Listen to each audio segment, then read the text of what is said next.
Hello? Hello? Jap. Hello? Selamat pagi semua. Selamat. Tapi saya tak on kamera tu. Nak on.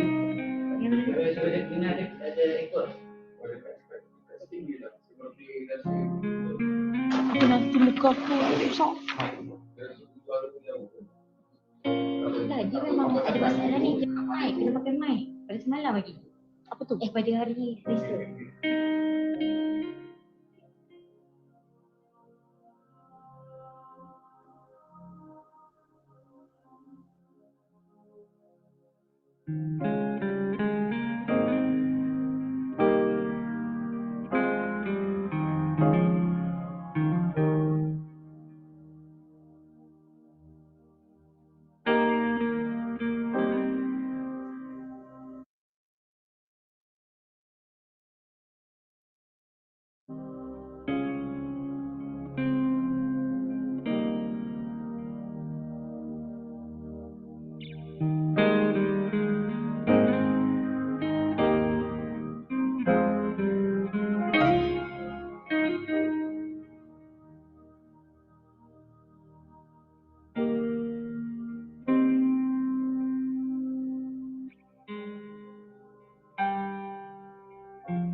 Assalamualaikum warahmatullahi wabarakatuh and salam sejahtera. Ladies and gentlemen, before getting started, let me go over a little bit of housekeeping for the smooth running of the ceremony. Make sure you have a stable internet connection. Kindly mute your microphone, mobile devices and foreseen noise during the event. And as we are about to begin shortly, please kindly have a seat. Thank you.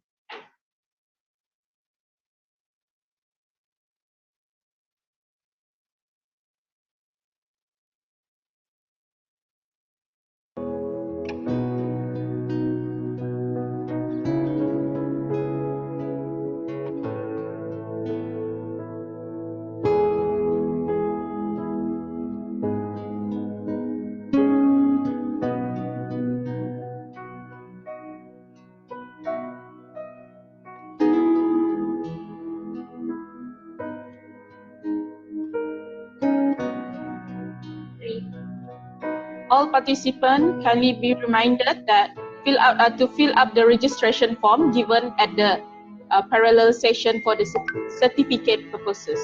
Thank you.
A very good morning and a warm welcome to all participants. It is my great pleasure and honor to welcome all of you to International Forum on Integrated Infrastructure Development, INFINID 2021. I am Dr. Dayang Zulaika Amahasbola, will be your MC for today. Together with us today, I would like to welcome Professor Dr. Insinyur Imam Wahyudi, the Chairman of ICCDA for 2021. Dr. Nor Zuraira Heti Muhammad Yunus, the Chairwoman of 12th Geotropica 2021. Dr. Nor Hidayah Abdul Hassan, the Chairwoman of 2nd ICITRA 2021.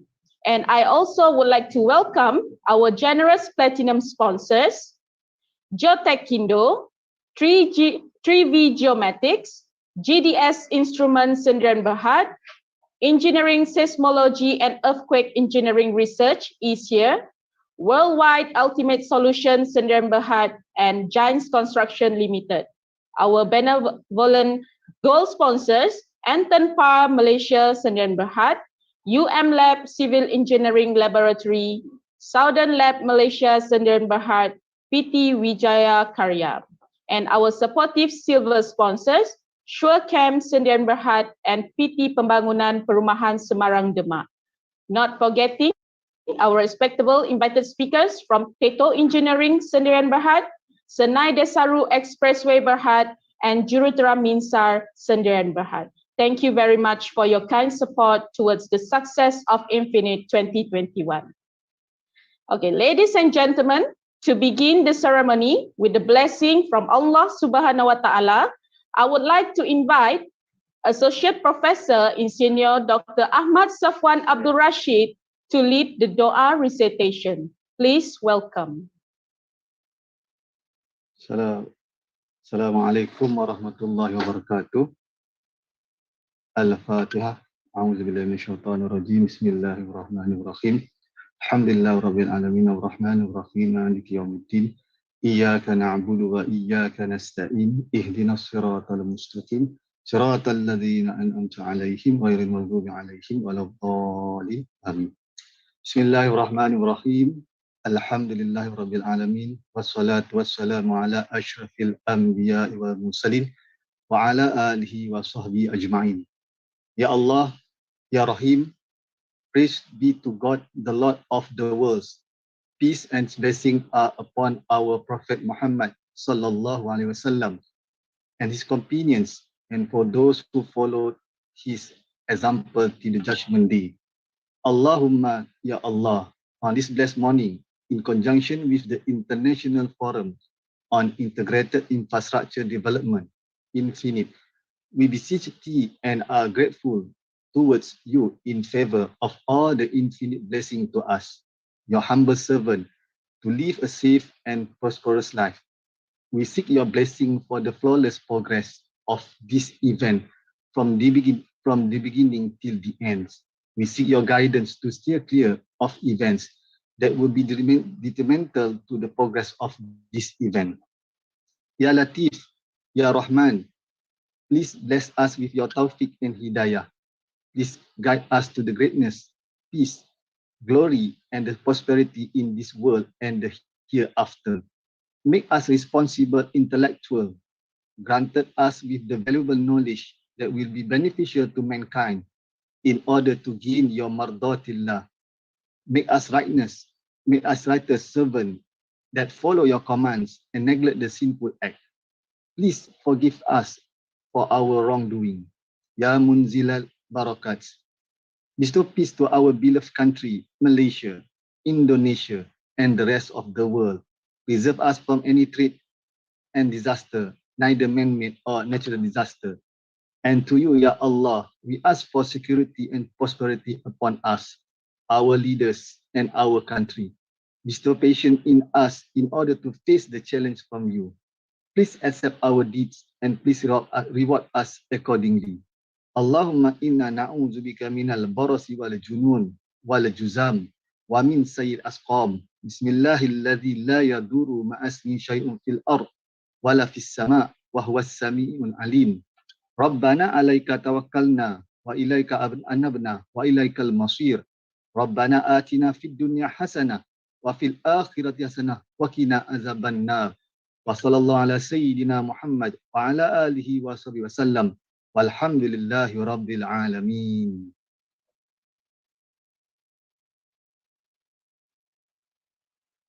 Amin amin ya rabbal alamin. Thank you, Associate Professor, Engineer Dr. Ahmad Safwan Abdul Rashid for the doa. May our event today run smoothly and be blessed by Allah Subhanahu wa Ta'ala, inshallah. Okay, ladies and gentlemen, now let's proceed with our main agenda for today. We will have two keynote sessions for today, which will be chaired by Associate Professor Engineer Dr. Rini Asnida Abdullah and Engineer Dr. Siti Asmah Hassan. So we will start with our first keynote speaker for today, the Honorable Associate Professor Dr. Kamaruddin Ahmad. Please welcome. Assalamualaikum and a very good morning. Welcome to the second day of INFINID. My name is Rini Asnida and today I'll be the moderator for this morning session. Right, so before we start the keynote speaker, I kindly reminder that the question can be written in the chat box and the selected question will be highlighted and answered by the speaker at the end of the session. Thank you. Dear participant and presenter, I would like to invite our first keynote speaker for today, Associate Professor Dr. Kamaruddin bin Ahmad. It is an honor for me to read through his biodata. Associate Professor Dr. Kamaruddin bin Ahmad obtained his Bachelor of Science in Civil Engineering from West Virginia University in 1985. After working with the industry for 2 years, he joined UTM in 1987 as an assistant lecturer before pursuing his study toward the Master of Science in Engineering at the University of Michigan Ann Arbor in 1990. He obtained his PhD in Civil Engineering from University Technology Malaysia in 2004. His research interests are in the areas of soil improvement and foundation engineering.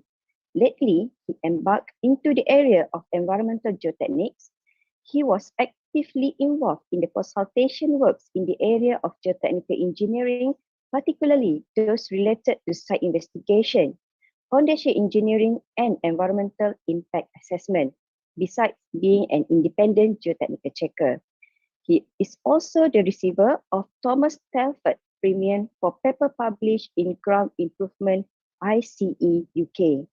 Ladies and gentlemen, Dr. Kamaruddin was one of the Geotropica founding committee members back in 1990. He is still the active Geotropica committee member until today. This 12th Geotropica is going to be his final participation in Geotropica series. The 12th Geotropica Organizing Committee would like to extend their appreciation to Dr. Kamaruddin for being an active committee member of the Geotropica series. To honor his continuous contribution to the success of the Geotropica series, as well as his commitment to teaching and learning, research and administration in UTM, the 12th Geotropica Organizing Committee is pleased to call upon Dr. Kamaruddin to deliver his presentation entitled An Assessment of Granitic Residual Soil as Landfill Liner. Please welcome Associate Professor Dr. Kamaruddin bin Ahmad to deliver his keynote speech. Assalamualaikum warahmatullahi wabarakatuh and hello everyone. I am Kamaruddin Ahmad from the Department of Geotechnics and Transportation, School of Civil Engineering, University Technology Malaysia.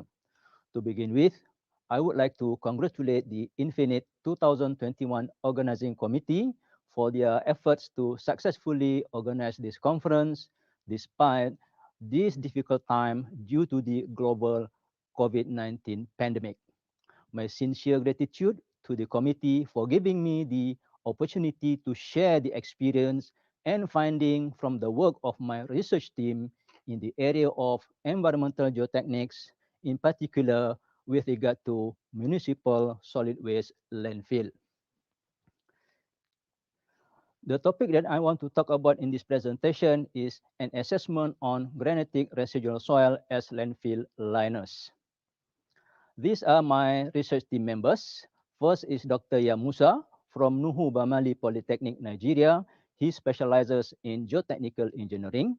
Then we have Dr. Nur Aliani Alias from University Technology Malaysia, specialized in groundwater and water engineering.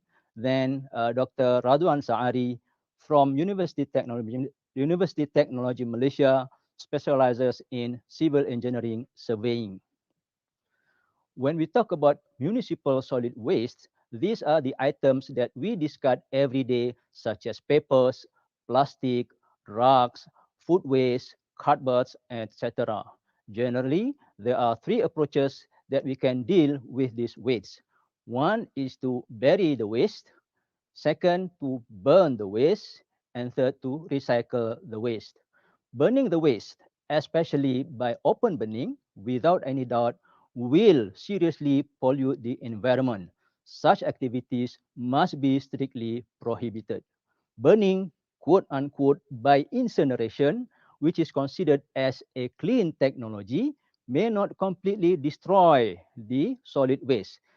There are certain residues that must be disposed of somewhere else.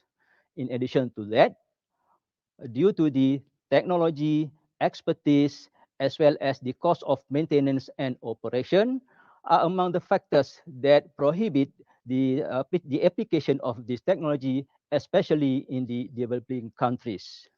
Recycling, which normally we refer to 3R: reduce, reuse, recycle, even though they are aggressively and actively promoted, will end up where we can no longer practice the 3R, because there are certain ways that we have to deal with. After considering this scenario, we believe that landfilling or landfill facilities are still required or remain relevant. These landfills, which function to store waste, must be designed accordingly to ensure the waste and the associated biological and chemical processes within the waste will not pollute the environment. This slide shows some scenario in a landfill. On the left is a scene of a landfill from a distance, and then we have on the bottom right, that is the leachate treatment facility, and on the top right shows the what we call the drainage system is being installed. This slide shows the typical daily activities in a landfill. On the left, that is the tipping of solid waste. In the middle, that is the spreading. And on the right is the compacting of solid waste in order to reduce to the smallest volume possible and to stabilize the waste so that the lifespan of the landfill facilities can be lengthened. This slide shows the typical cross-section of an engineered landfill. There are several components that must be incorporated and integrated in an engineered landfill, such as the liner system, leachate collection system, gas collection and monitoring system, drainage system, ground monitoring well, and others to ensure the facility functions efficiently and effectively. For this presentation, I will focus on the compacted soil liner, which is one of the components of the liner system. Developing countries such as Malaysia refer to the established criteria or guidelines produced by developed countries such as the US EPA, European countries, and Japan in the design and construction of compacted soil liner. Even though we agree with the established criteria for compacted soil liner, such as the value of permeability cannot be higher than 10 to the minus 9 meter per second, volumetric shrinkage cannot be higher than 4%, and the shear strength must be higher than 200 kPa, there are other soil parameters that must be examined due to the differences in geographical areas, which may result in different soil formation or types that influence the engineering properties of the soil. One of the criteria that our team examined in this study is the effects of gradation of a tropical residual soil namely granitic residual soil on those three aspects, namely permeability, shrinkage, and shear strength. This slide shows the map of Peninsular Malaysia.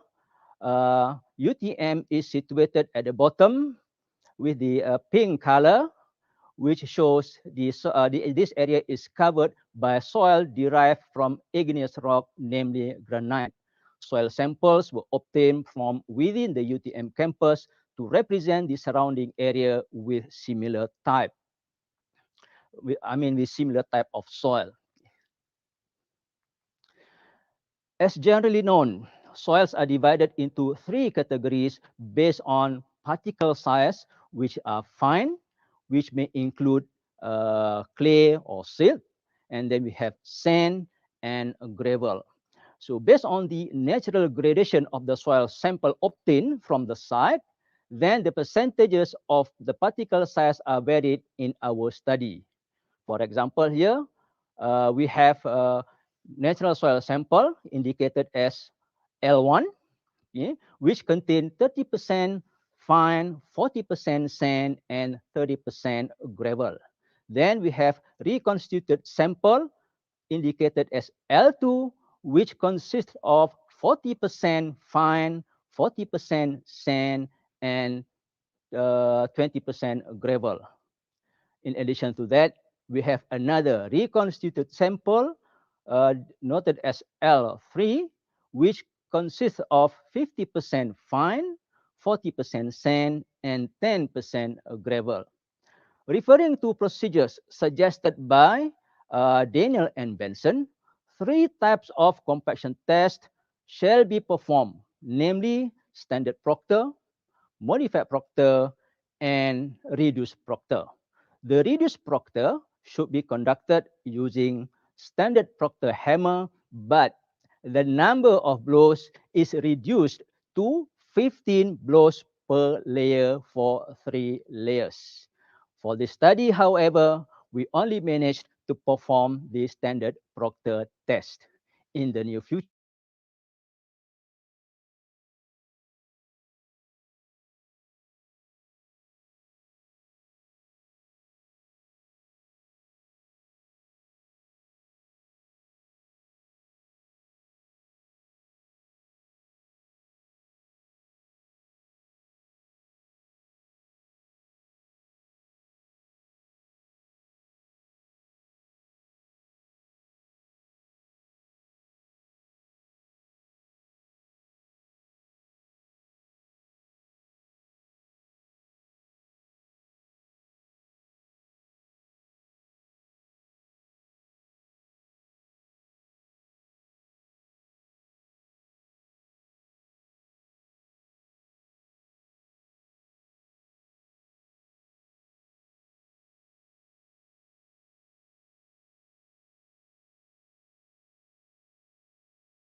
Right.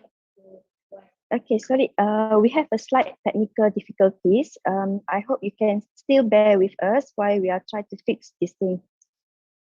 At the meantime, you can put any question in the chat box if you have any.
Okay.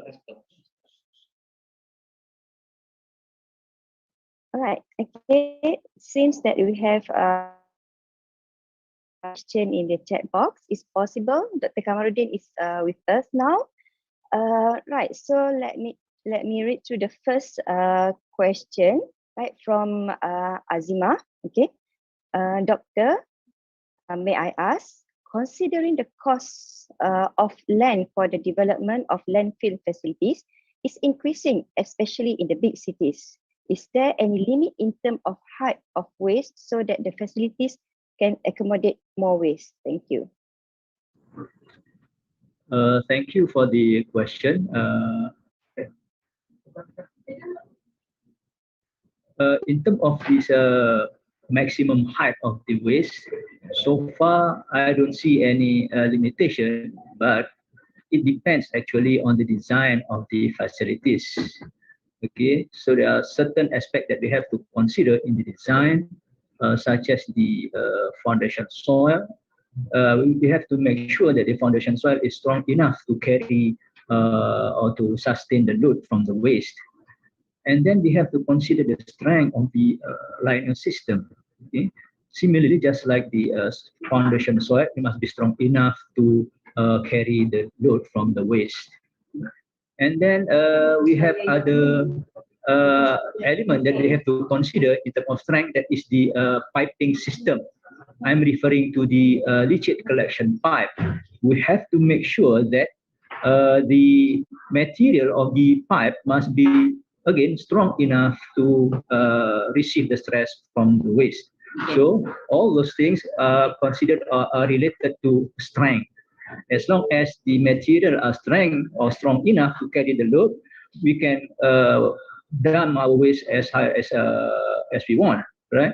In addition to that, we have to make sure that the slope of the waste must be designed accordingly in order to prevent any slope of failure. So, in conclusion, I would say that the limit or the maximum height of the waste should be considered by considering the strength of the foundation, the strength of the liner system, the strength of the piping system, as well as the slope of the waste. As long as those are designed accordingly, then we can determine the maximum height. I hope I answer your question. Thank you so much, Dr. K. Right, so it seems that our technical problem is solved. Right, so we're back to the keynote speaker. Thank you. Slide, we can see that the camera and then the soil sample in the middle, and behind the sample, actually those are the two sheets of mirror. So by having those two sheets of mirror, we can observe around the soil sample. This digital image analysis will carry out based on the photogrammetry method. Okay, let's go to the analysis and the key findings of this study. On the right-hand side, those are the plots of the soil gradation. The blue color represent the natural soil containing 30% fines, 40% sand, and 30% gravel. The red curve represent the first reconstituted sample, L2, which contain 40% fine, 40% sand, and 40% gravel. The green curve represent the second reconstituted sample, L3, which consists of 50% fines, 40% sand, and 10% gravel. On the left, we can see the table. So the values tabulated in the table was obtained based on the soil properties of the natural soil, L1. The table on the left shows the recommended values for soils to be used as a standalone material for the construction of compacted soil liner. Take note that these values were obtained from soil in temperate regions such as US and European countries, not tropical regions. So for comparison, on the right-hand side, those are the values obtained from the soil sample that we use in our study. This slide shows the compaction curves of the natural soil, reconstituted soil. The blue curve shows the compaction curve of the natural soil. The red curve shows the first reconstituted sample containing 40% fine, 40% sand, and 20% gravel, whereas the green curve shows the compaction curve of the second reconstituted sample L3, which consists of 50% fine, 40% sand, and 10% gravel. Take note that the compaction tests were performed by varying the moisture content, but with respect to the optimum moisture content, the moisture contents were varied 2% on the dry side and 4% on the dry side. Similarly, 2% on the wet side and 4% on the wet side. So the top line represents the zero air void line. Okay, this slide shows the result that we obtained from permeability test. Even though we have a lot of plots here, let's focus on the top left plots. Okay, on the top left plots, we can see that the blue curve represent the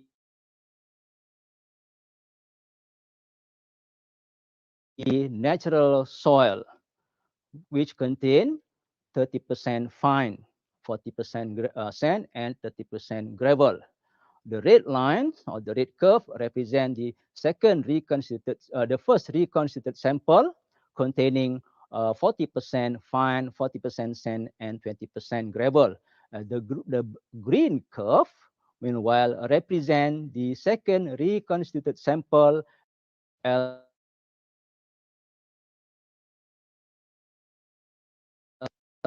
with 50% fine, 40% sand, and 10% gravel. So based on these plots, we could see that only sample L3, which consists of 50% fine, 40% sand, and 10% gravel, satisfy the permeability requirement, which is 10 to the minus 9 meter per second.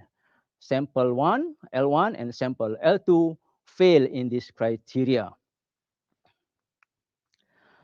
This slide shows the result from the shrinkage and swelling test. If you can see that here, all the soil or all the soil of all gradation experience shrinkage 4% and less on the dry side. On the wet side, the shrinkage achieve more than 4% for all soil gradation.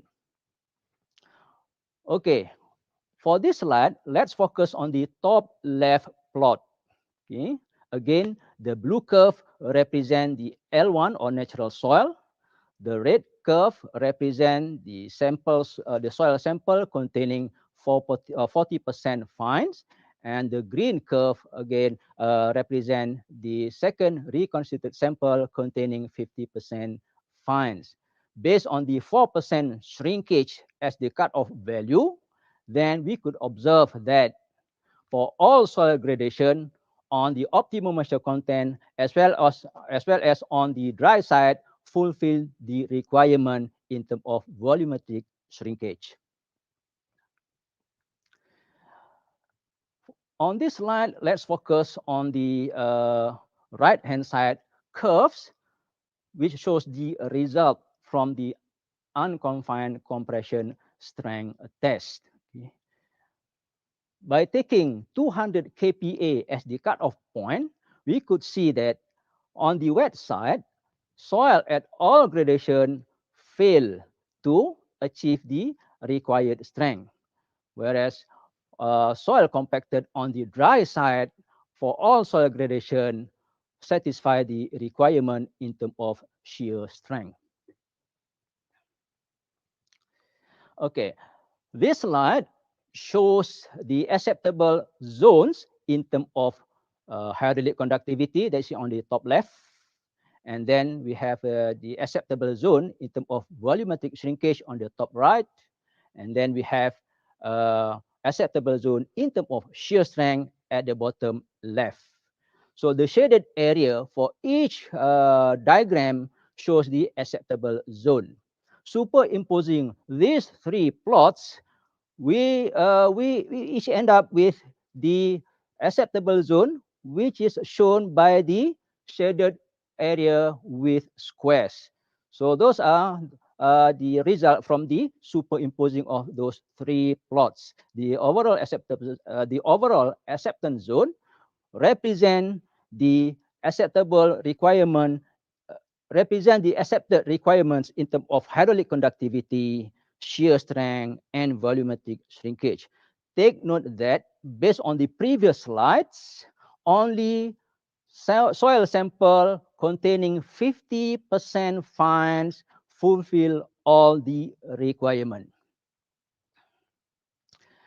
This slide shows the result from the digital image analysis. On the left-hand side, represent sample L1, that is the natural soil. In the middle, represent the first reconstituted sample L2, and on the right, represents sample number 3, that is L3, which is the second reconstituted sample.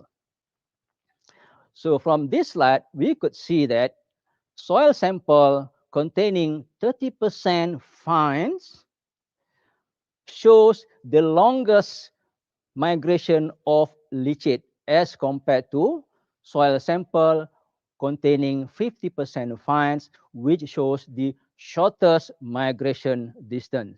If we can observe the value for the soil containing 30% fines, the maximum migration is about 10 mm.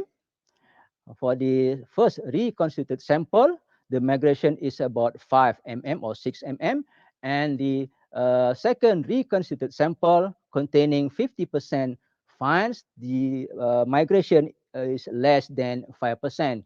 Those observations were made for 1 month. Allow me to summarize the result or the finding from our study. So the first, the hydraulic conductivity decreased with increasing molding water content regardless of the soil gradation. In this case, samples with 50% fine content fulfill the regulatory hydraulic conductivity value of 10 to the minus 9 meter per second. The volumetric shrinkage decreased with decrease in molding moisture content for all gradation. Soil of all gradation recorded volumetric shrinkage less than 4% on the dry side. The unconfined compressive strength increased with decrease in molding moisture content for all gradation. Soil of all gradations recorded strength greater than 200 kPa on the dry side. And then samples with 50% fine content compacted based on British Light, or in other words, standard Proctor, prepared with molding moisture content or water content of 24 to 28%, fulfill the requirement in terms of hydraulic conductivity, volumetric shrinkage, and shear strength criteria. As a conclusion, based on the British Standard Light Compactive Effort, or Standard Proctor, laterite soil of granitic origin containing 50% fines with molding moisture content between 24 to 28% fulfill the compacted soil liner criteria in terms of hydraulic conductivity, volumetric shrinkage, and shear strength. So take note that whenever we use granitic residual soil as a standalone material in the construction of compacted soil liner, we have to make sure the fine contents must be greater than 50%, as opposed to the values as established in the guidelines by the developed countries, where the fine content should be more than 30%. Before I end my presentation, on behalf of my research team, I would like to extend my sincere appreciation to the staff of Soil Laboratory, School of Civil Engineering, University Technology Malaysia, Geotechnical Research Group, School of Civil Engineering, University Technology Malaysia, Nuhu Bamali Polytechnic Nigeria for their assistance in carrying out this research. Thank you.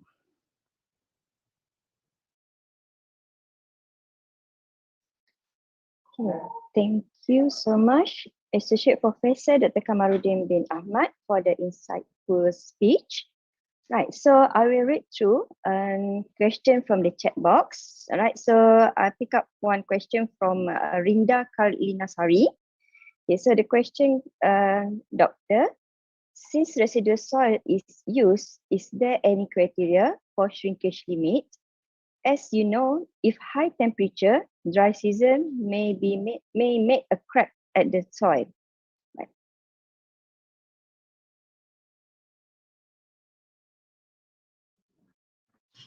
Okay, thank you for the question, Mr. Rinda, I guess, right? In terms of the shrinkage limit, from our research, actually based on the established criteria, which is referred to the value of 4% shrinkage, that is the maximum. So based on our study, which we conduct on the residual soil, 4% shrinkage, we observed that the soil sample was still intact. In that case, I would prefer that we limit the shrinkage limit according to the established criteria 4%. Maybe we can study further in order to to determine what is the maximum shrinkage limit that is allowed by a residual soil. I hope we have time and manpower to do the research in terms of the shrinkage limit for the residual soil. Okay, so that we may refer to the value as the criteria to be referred to as the for the development of compacted soil liner in tropical area using residual soil. I hope I answer your question. Thank you, Dr. K. And hope that, Thank you, Dr. K. And hope that it will answer Ms. Rinda's question. Right, so I think I may take another last question from Azima. The question is that I visited a landfill facility and I observed black liquid coming out from the waste and flowing down along the face of the side slopes of the waste. Were there any problem with the design of the facility? Any comment on the suggestion to solve the problem? Okay, okay.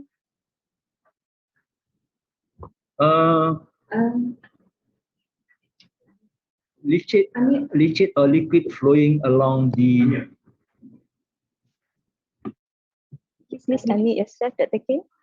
Okay, when you observe liquid or leachate flowing out, can you hear me now?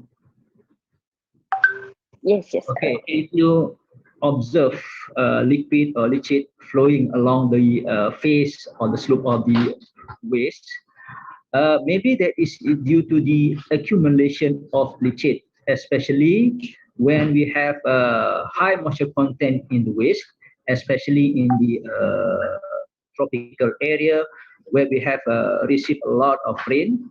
So the extra generation of leachate will accumulate. The generation of the leachate maybe overcome the rate of the leachate flowing down.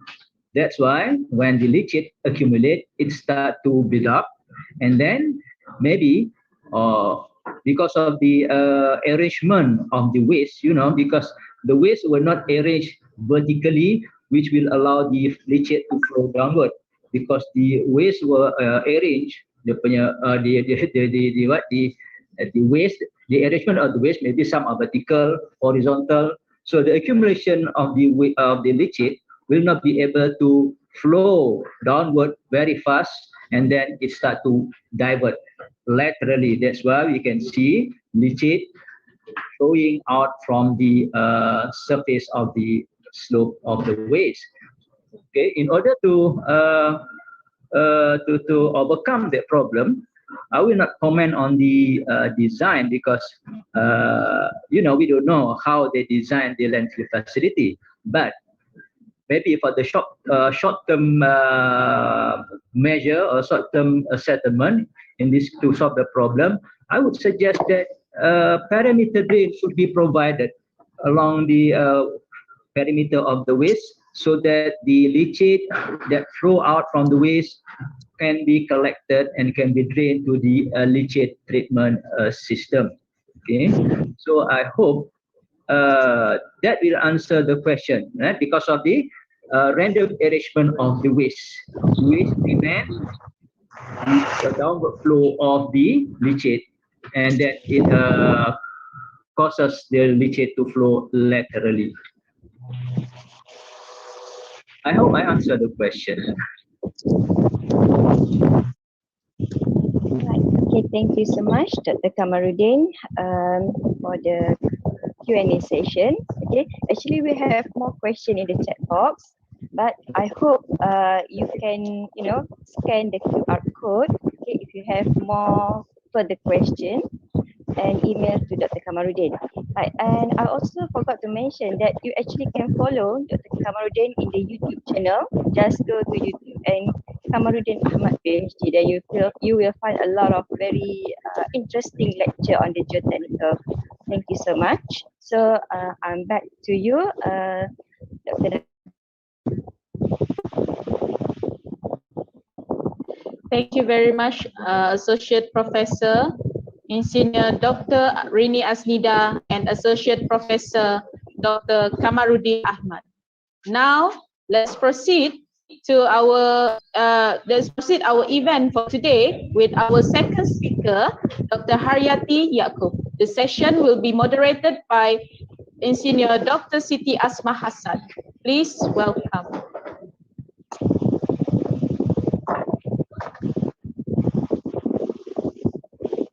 Hello everyone and welcome to today's session.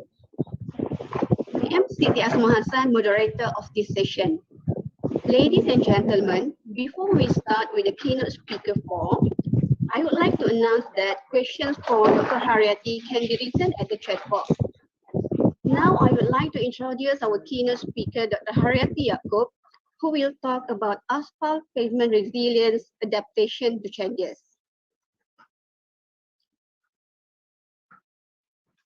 Dr. Haryati is a senior lecturer in the School of Civil Engineering, University Technology, Malaysia.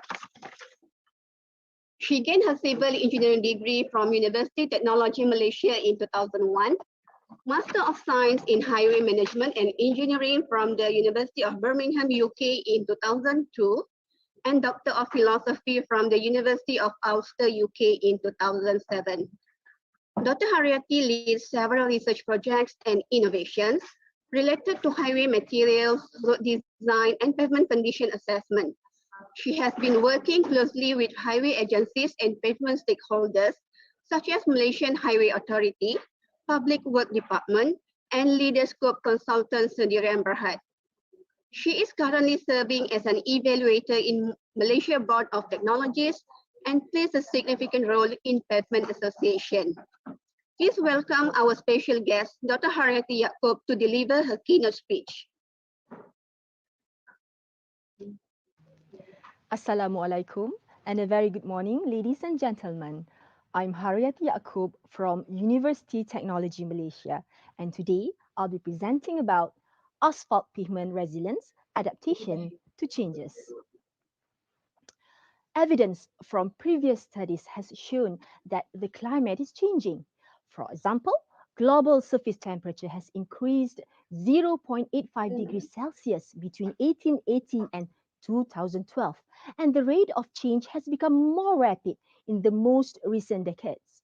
Meanwhile, the sea level has been rising globally, and extreme weather events, for example, floods, hurricanes, and heat waves have become more frequent in many regions. Today, I'll be presenting on some of the conceptual sequence of impacts of climate change on the pavement system, followed by the current and ongoing research, the adaptation and mitigation.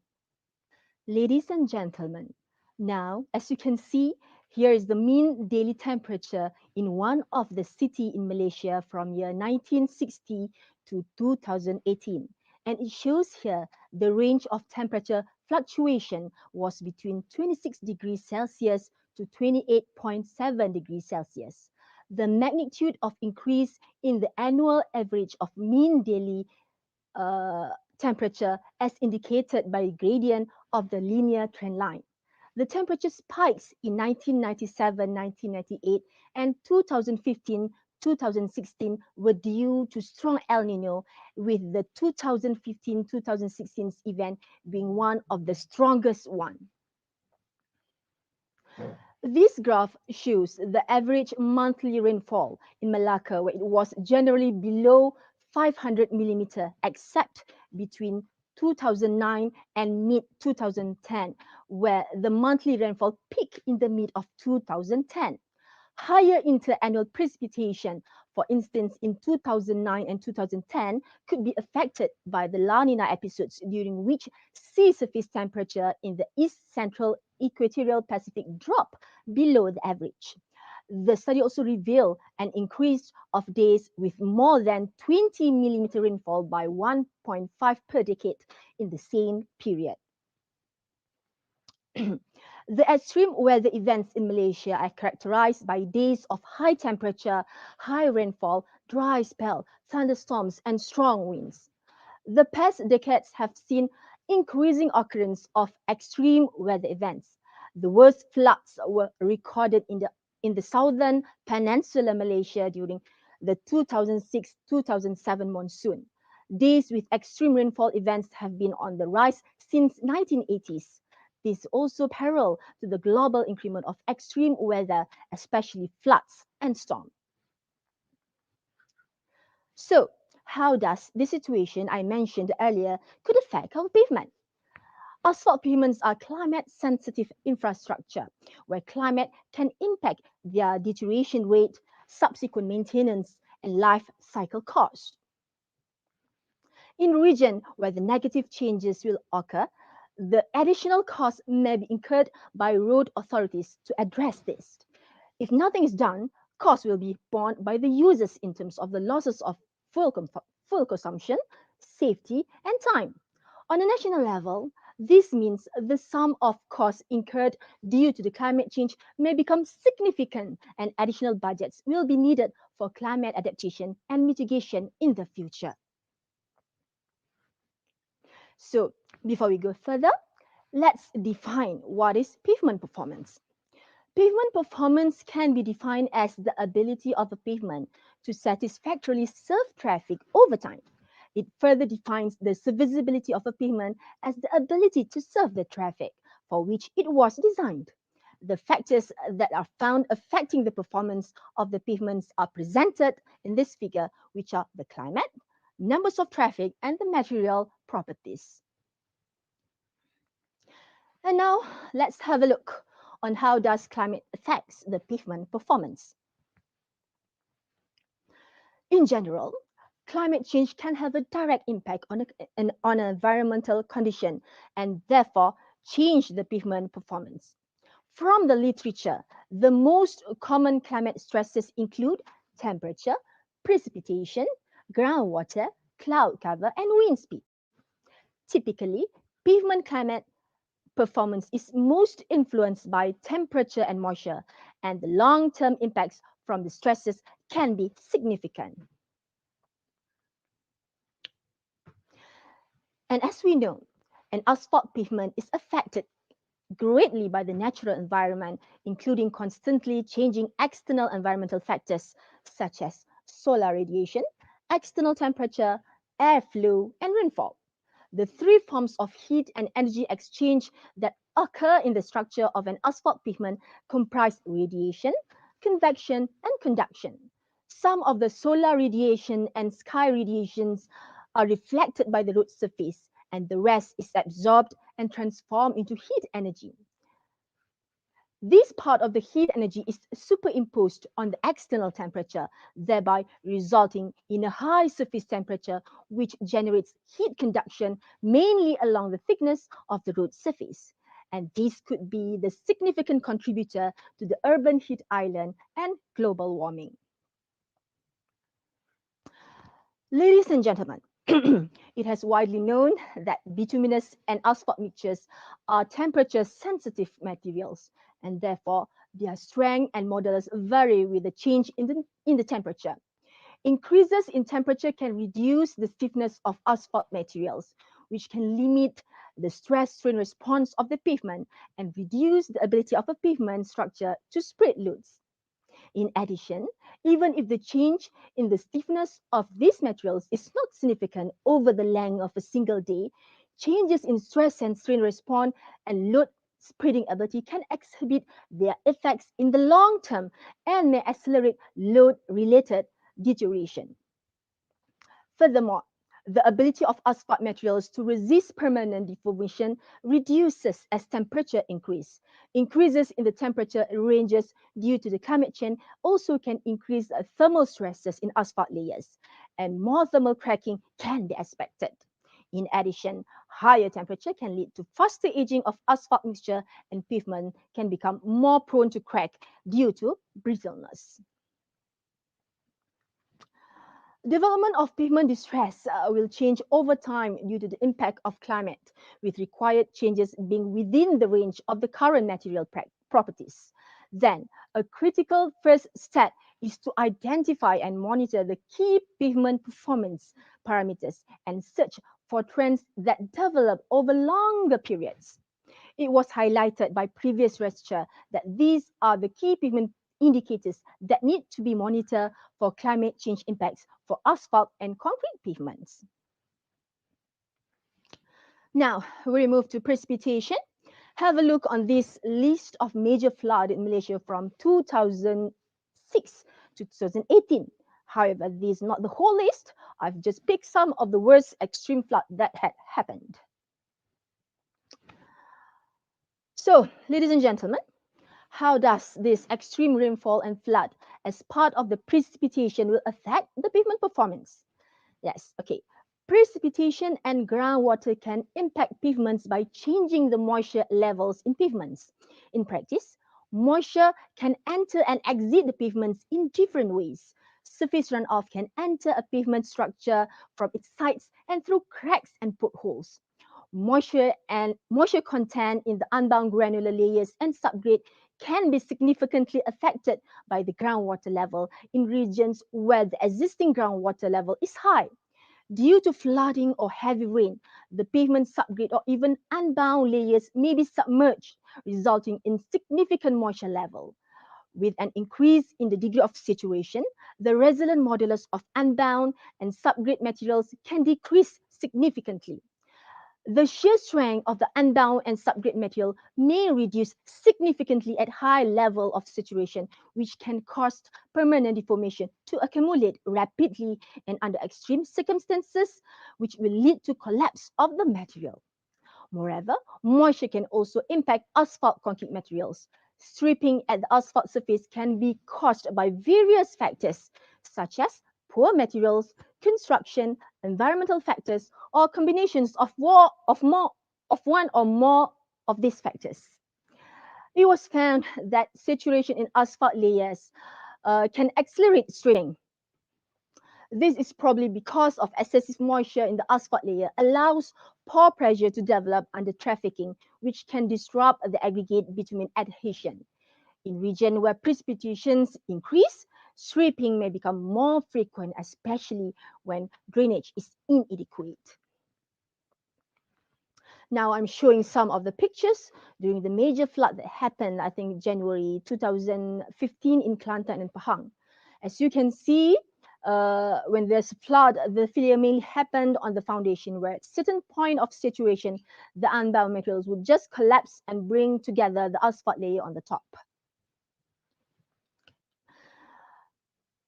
The asphalt layer, as this picture has shown you, the asphalt layer has been peeled off from the base just like a jigsaw puzzle. So all these failures here were due to the soil movement caused by water. Ladies and gentlemen, now there was a study looking at the effect of annual temperature and annual precipitations towards pavement performance. And this study using mechanistic empirical design approach. This study was conducted in the United States and has been divided into 4 different regions that are freeze dry, no freeze dry, freeze wet, and no freeze wet, with respected temperature and precipitation as shown in the table. Generally, the mean annual temperature has significant effects on all of the flexible pavement distress.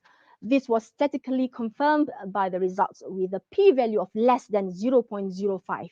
However, the mean annual temperature has not resulted in significant impact of the International Roughness Index, IRI, of a pavement surface, which is based on a p-value approximately 0.415.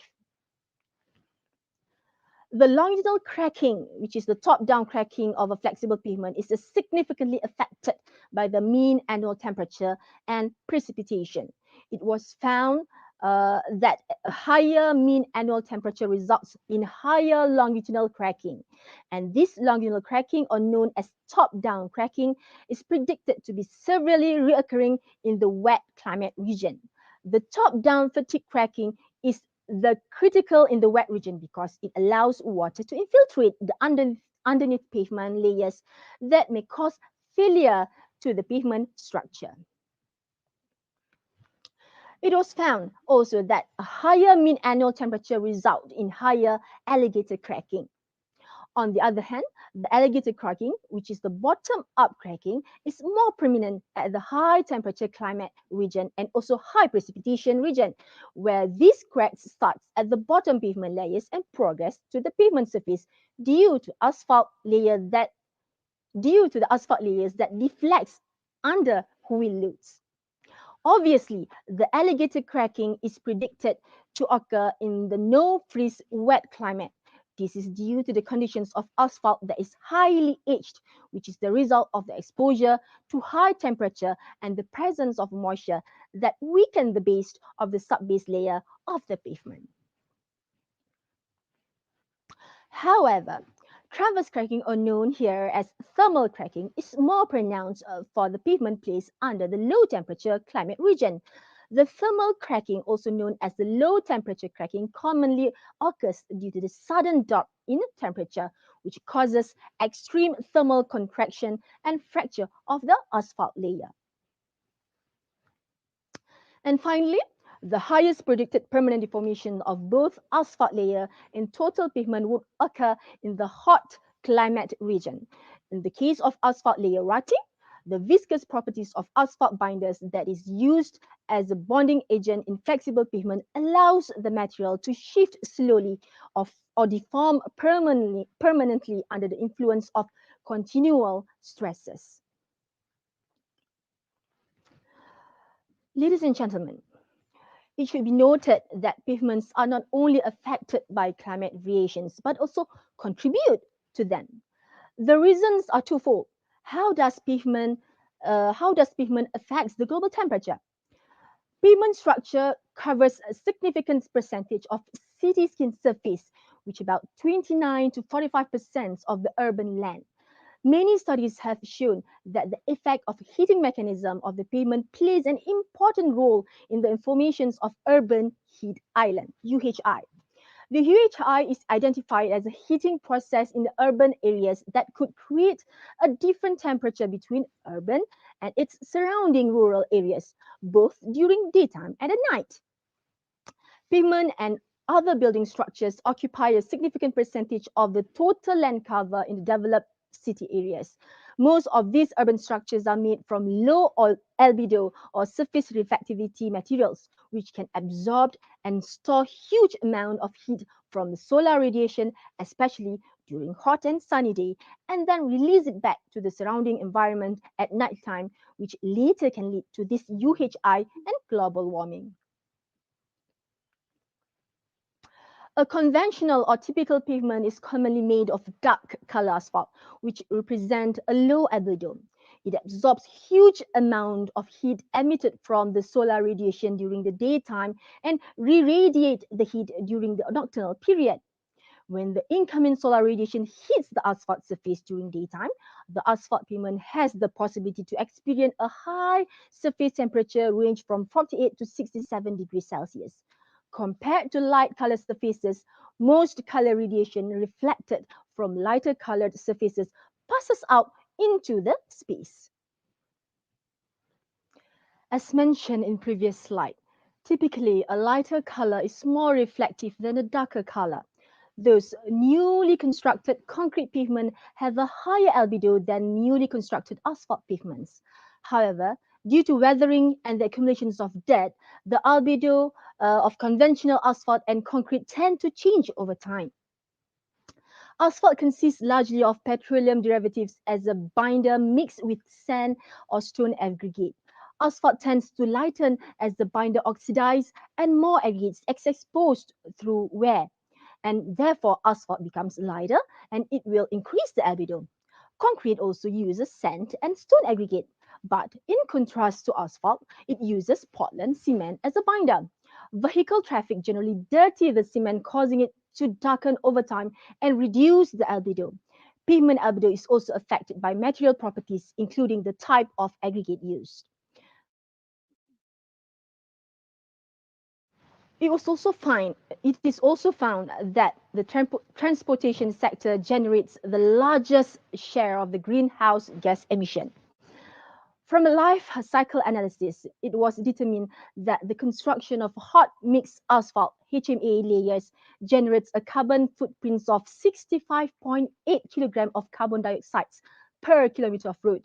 In addition, it was evident that HMA production generates the greatest environmental impact among the considered life cycle cost analysis production and construction stages, with the GHG contributions of 38 to 39% from bitumen only. Therefore, a special attention to HMA production is required in order to minimize the GHG emissions. Ladies and gentlemen, and now we move on to look on the adaptation and mitigation on how we can suit our asphalt pavement and transportation system into the climate change. When you're dealing with the climate change in higher average temperature, things that can be done is by raising high temperature asphalt binder grade. Yes, Malaysia had changed from bitumen penetration 80-100 to penetration 60-70 in year 2017. Then increasing the use of binder polymerization and improve the aggregate structure in asphalt mixture. Apart from that, increase the use of rut and crack resistance designs, including thin surfaces, and also increases the use of binders that age more slowly and expand the use of asphalt pavement preservation techniques to address the binder aging. So there are lots of research that has been done and still ongoing in helping these adaptations of asphalt material deals with the climate change. Ladies and gentlemen, in Malaysia, one of the efforts being explored and widely used as part of adaptations of asphalt mixture is the usage of cup-lump modified asphalt, CMA.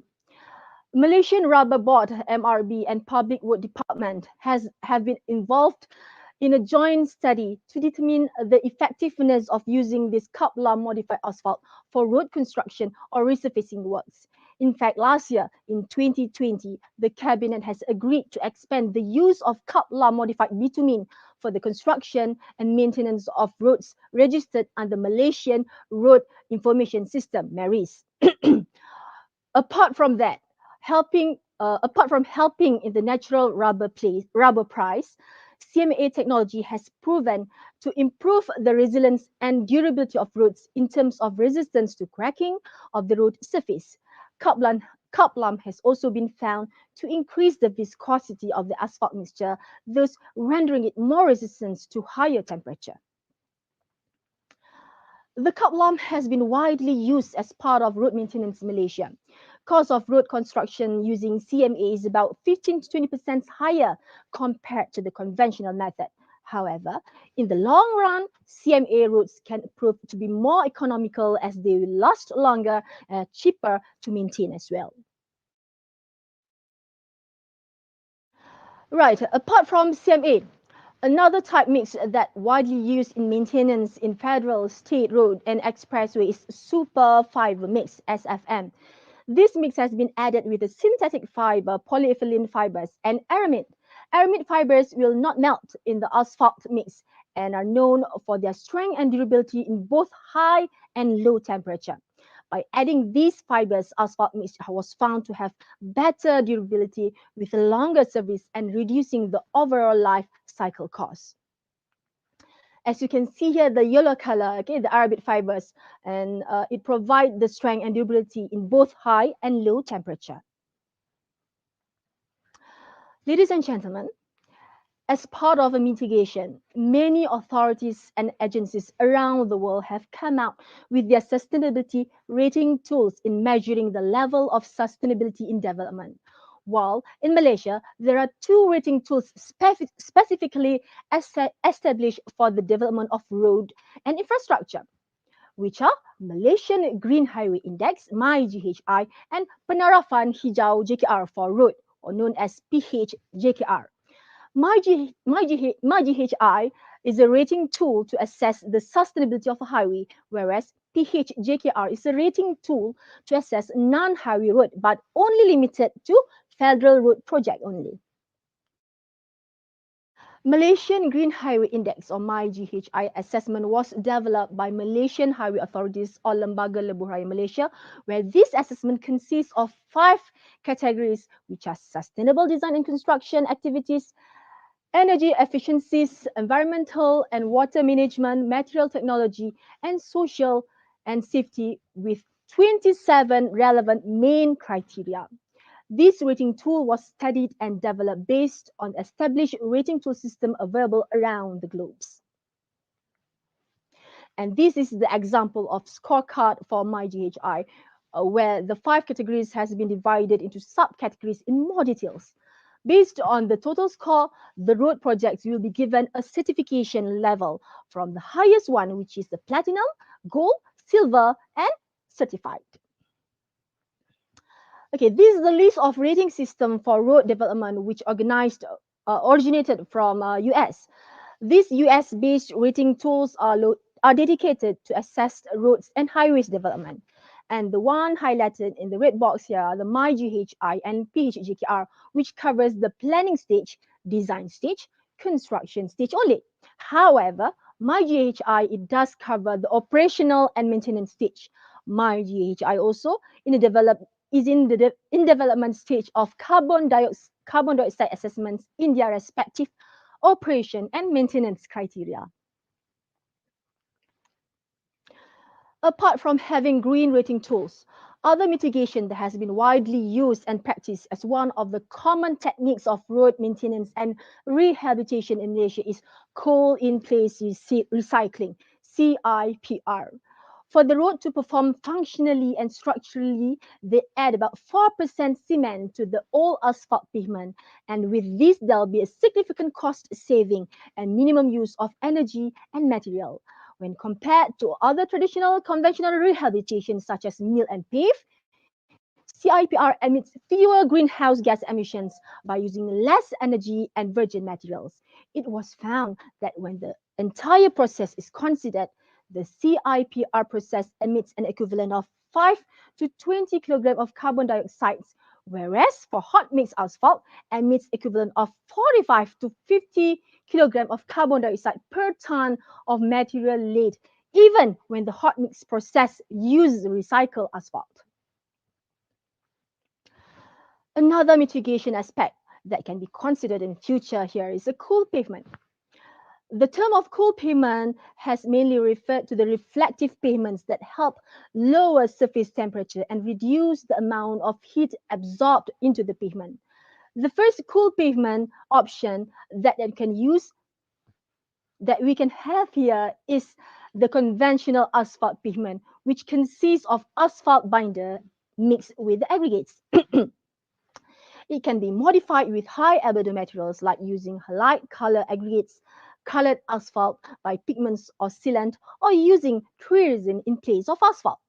Apart from that, we can use conventional concrete pavement. Conventional concrete pavement generally has a higher reflectance than the asphalt pavements. It can be modified to increase the reflectance by using the white cement or cement blended with light color slag. Then we do have non-vegetated permeable pavements which contain voids and are designed to allow water to drain through the surface into the sublayers and ground below. The example of non-vegetated permeable pavements are porous asphalt, pervious concrete, open-graded friction course, and porous concrete block paver. Another option, cool pavement, is vegetated permeable pavement, such as grass paver, concrete grid pavers that allow grass or other vegetations to grow in the interstices. These materials are most often used in areas where lower traffic volumes would minimize the damage to the vegetation, such as parking lots and trails. Chip seals are also considered as cool pavement option, which are often used to resurface low volume asphalt roads. And finally, we do have microsurfacing. Microsurfacing is a thin sealing layer used for road maintenance. In microsurfacing, light color materials can be used to increase the solar reflectance of asphalt. Researchers recently applied light color microsurfacing material in the consisted of cement, sand, other fillers, and liquid blend of emulsified polymer resin, and found the solar reflectant to be comparable to that of a new concrete. Ladies and gentlemen, as a conclusion, asphalt pavement design and maintenance needs to consider changes in high temperature to adapt to future climate. Asphalt binder upgrading to adapt to greater temperatures can be applicable, but its cost effectiveness need to be further investigated and justified. Pavement maintenance will be triggered earlier on the significant road networks due to the climate change. Road agencies need to be aware of this and be prepared for the much earlier arrival of the maintenance budget. The highway transportation sector is a significant source of total greenhouse gas emissions, and highway life cycle cost analysis can be applied to plan this GHG emissions reduction and help mitigate climate change. In addition, climate resilient and sustainability pavements design and management are multi-objective. They will not only need to adapt to the impact of climate change, but must also play a role in reducing the GHG emissions. Future research in these areas is highly needed. With that, I end my presentation.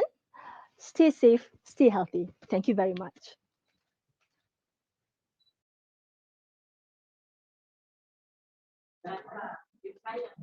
Thank you to Dr. Haryati Yaakob for her insightful thoughts on the adaptation of asphalt pavement in tackling the climate change issue. Now, I will read two questions from the chat box. Question number 1 from Pak Heri Awan Susanto. How we can design the pavement to against the climate change toward the pavement resilient? Do you think we need to change our parameter of mix design? And then the second question from Pak Imam Wahyudi. How can we build the drainage system along of road to decrease pavement crack cause of climate change? Okay, Assalamualaikum warahmatullahi wabarakatuh. Thank you very much, Dr. Siti Asma. Right, the first question, which is about the design, right? The design, how do we deal with the design when it comes to this climate change? I would say that, as I talked earlier, Malaysia has taken few steps forward in adapting this climate change, where we start to move, using from bitumen penetration 80-100 to a harder one, which is bitumen penetration grade 60-70. Okay, and then secondly, in year 2015, Public Work Department has developed a new structural design, which is based on mechanistic empirical pavement design guide model. Okay, we call it as MEPDG model. So in this model, we do take consideration the climate data sets, okay, the climate data set as an input, and then we simulate, okay, the pavement performance, pavement deteriorations over a period of time. Okay, so I would say that we actually taking some few elements of the parameters such as the temperature, precipitations embedded into this current design we've been using. Okay, then the second question is about the drainage, right? Okay, I think when we talk about drainage, it relates to flood. Okay, and then when we have heavy rainfall, this is the common, I think the most common natural disaster that happened in Malaysia. We face this flood problem every year.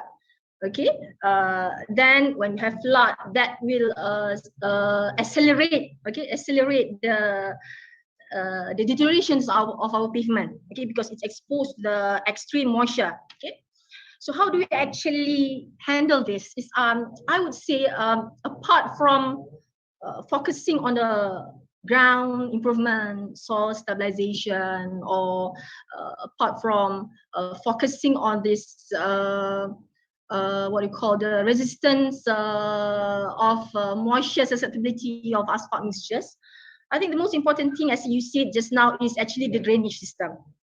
Okay, so I would say that the drainage systems that we have now need to be designed, need to be properly designed, need to be properly maintained accordingly, properly, together with the climate data, the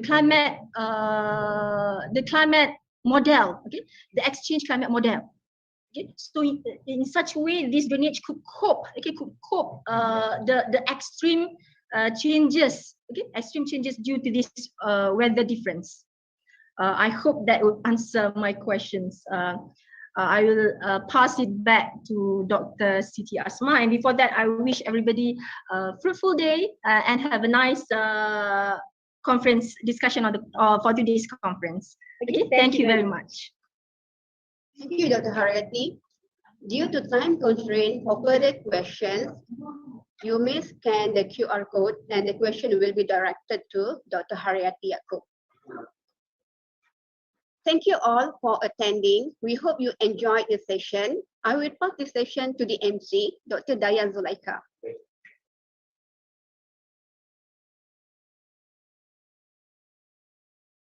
Thank you, Engineer Dr. Siti Asma Hassan and Dr. Haryati Yaakob. Ladies and gentlemen, we are excited to inform you that we will announce the Best Paper Award and the Best Presenter Award in the closing ceremony for today. You may join the closing ceremony right after the parallel session 7. But for the time being, all presenters are welcome to join your respective parallel session now. Thank you and see you later.